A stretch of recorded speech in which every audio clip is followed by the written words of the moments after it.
Denied. Die. Assalamualaikum warahmatullahi wabarakatuh. Perkenalkan, saya Abdullah Khair Razik dengan NIM 191141179. Di sini saya ingin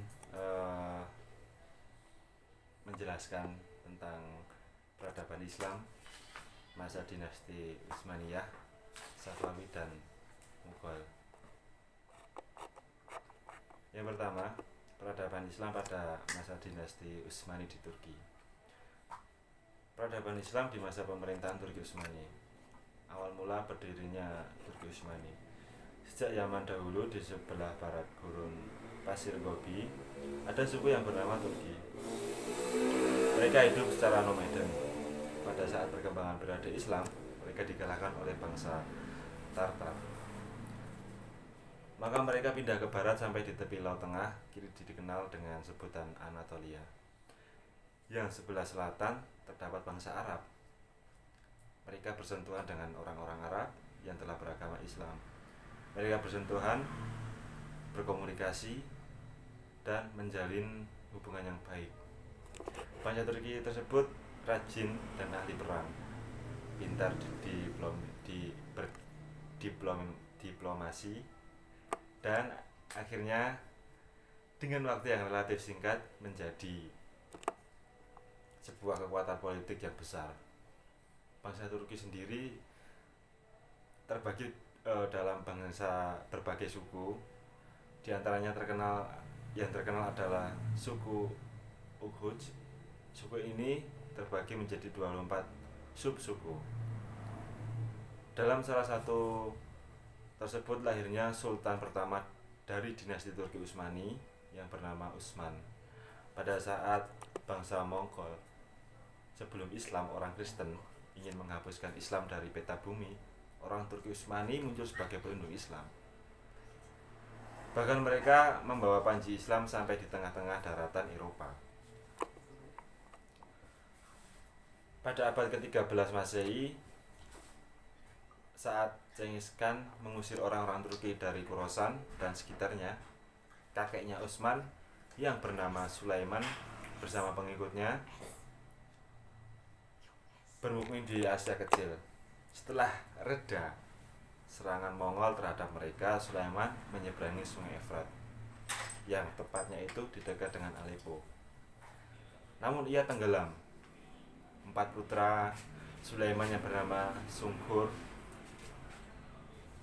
Gungdogur, Al-Tugril, dan Dundar, 2 putranya yang pertama kembali ke tanah air mereka, sementara 2 yang terakhir bermukim di daerah Asia Kecil. Keduanya akhirnya berhasil mendekati Sultan Saljuk yang bernama Sultan Alauddin di Hunia. Saat Mongol menyerang Sultan Alauddin di kini Ankara, maka Al-Tugril menolongnya dan mengusir Mongol. Sebagai balas jasa, Alauddin memberikan daerah Iskisar dan sekitarnya kepada Tugril. Yang kedua, asal mula usul dari Utsmani. Nama kerajaan Turki Utsmani diambil dari dibangsakan kepada nenek moyang mereka. Yang pertama, Sultan Utsmani, Ibnu Sauji, Ibnu Artogol, Ibnu Sulaiman, Syah Ibnu Kia Aleppo kepada kabilah Dikab di Asia Tengah.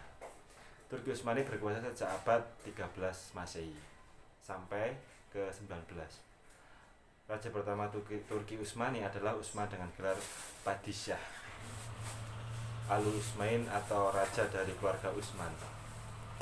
Setelah Ertugrul meninggal dunia pada tahun 1289 Masehi, kepemimpinan dilanjutkan oleh putranya sendiri. Putra Ertugrul inilah yang dianggap sebagai pendiri kerajaan Utsmani. Wilayah kekuasaan Utsman cukup luas pada saat itu, meliputi semenanjung Balkan, Asia Kecil, Arab Timur, Mesir, dan Afrika Utara. Turki Utsmani berkuasa sekitar 7 abad dengan 37 sultan. Para penguasa dinasti Utsmani, raja-raja pada kerajaan Turki Utsmani merupakan kekuasaan yang didapatkan secara turun-menurun. Dengan adanya hal yang demikian, tidak serta-merta menjadi pewaris kerajaan adalah anak pertama. Tidak ada aturan yang mengatur hal demikian, melainkan dalam perkembangan anak kedua bisa jadi pewaris kepemimpinan pada kerajaan, bahkan pengganti sultan pada saat itu juga diserahkan kepada saudara sultan yang bukan dari anaknya. Berikut daftar lengkap para sultan pada kerajaan Utsmani dibagi 5 periode oleh Syafiq Mughni. Yang pertama, periode pertama itu ada Utsman I dari abad 1290 sampai dengan 1326 Masehi, pendiri kerajaan Utsmani. Yang tadi ini adalah raja pertama. Yang kedua adalah Orkan dari 726 Masehi, 726 Hijriah atau dari 1326 Masehi sampai dengan 761 Hijriah atau 1351 Masehi. Yang ketiga ada Murad 700 pengganti dari Orkan tadi, 761 Hijriah sampai dengan 789 Hijriah. Berikutnya ada kondisi politik dan sosial Turki Utsmani. Sepeninggal Sultan Utsmani pada tahun 726 Hijriah, kerajaan dipimpin oleh anaknya yang kedua, Sultan Al-Ghazi Orkan I, sampai pada masa kepemimpinan Khalifah Murad III terus mengalami perkembangan dan kemajuan. Pada abad ke-17 kerajaan Turki Utsmani banyak mengalami kemunduran. Pada abad ke-17 hingga abad ke-18 itu terdapat perubahan penting dalam sejarah Turki Utsmani. Berakhirnya ekspansi kerajaan Turki Utsmani, lembaga-lembaga pemerintah seringkali kehilangan kemampuan militer dan administrasinya, dan kerajaan telah berada dalam posisi tertekan dengan regresi ekonomi, pemberontakan rakyat, dan beberapa kekalahan militer. Berikutnya ada kondisi sosial dan perekonomian Turki Utsmani pada masa pemerintahan Sultan Al-Ghazi Orkan I. Dijalankan proyek pencetakan mata uang negara, baik perak maupun emas, dijadikan dan dijalankan oleh Alauddin di masa Turki Utsmani. Dan di masa Turki Utsmani tercatat beberapa di kota maju dalam bidang industri pada waktu itu, diantaranya negara Mesir itu menjadi pusat produksi kain sutra dan katun, Anatolia sebagai pusat produksi bahan tekstil dan kawasan pertanian yang tanahnya itu subur dan juga menjadi pusat perdagangan di dunia pada saat itu. Ketidakstabilan politik kerajaan Turki Utsmani pada abad ke-17 memberikan pengaruh besar terhadap perkembangan perekonomian negara. Akibat perang yang tak pernah berhenti, perekonomian negara merosot, pendapatan berkurang, hingga sementara belanja negara itu melambung tinggi, termasuk biaya perang dan lain sebagainya. Ketika itu di Eropa pada waktu itu telah muncul kapitalisme sebagai akibat dari munculnya kapitalisme bangsa Eropa, dan dominasi mereka di bidang perdagangan telah terus-menerus memproduksi industri kerajinan masyarakat Turki. Ekspansi bangsa Eropa di bidang perdagangan dan meningkatnya perputaran modal di antara mereka telah memunculkan sejumlah industri baru di sektor industri logam dan tekstil. Industri baru ini telah memaksa mereka untuk mencari secara terus-menerus pasar baru bagi ekspor produksi mereka.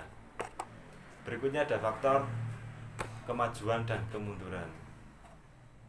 Faktor kemajuan, terdapat beberapa faktor yang mendorong kemajuan Turki Utsmani, diantaranya sebagai berikut: adanya sistem pemberian hadiah berupa tanah kepada tentara yang berjasa menyebabkan mereka hidup berkecukupan, mempunyai kedudukan tinggi di lingkungan masyarakat. Tidak ada diskriminasi bagi pihak penguasa sehingga orang mempunyai kedudukan tinggi, kedudukan tidak tinggi, tidak terbatas pada satu kelompok atau keturunan sultan saja.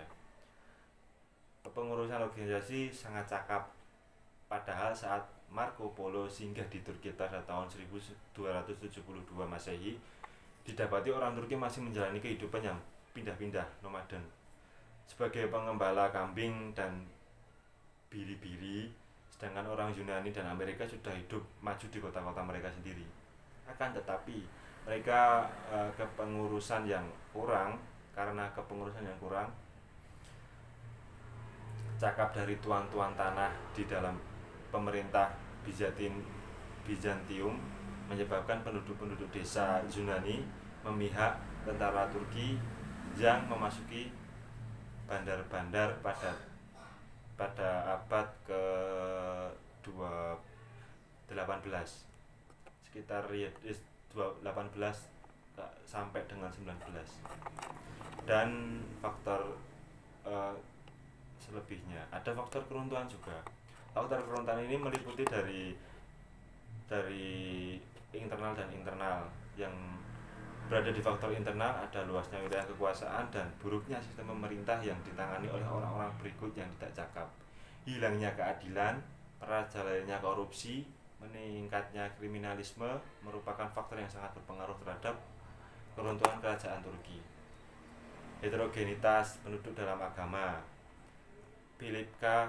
Hitti dalam Tarik ad-Daulah al-Islamiyah menyatakan bahwa satu negara yang landasannya berdiri untuk kepentingan militer, bukan untuk melanjutkan materi pada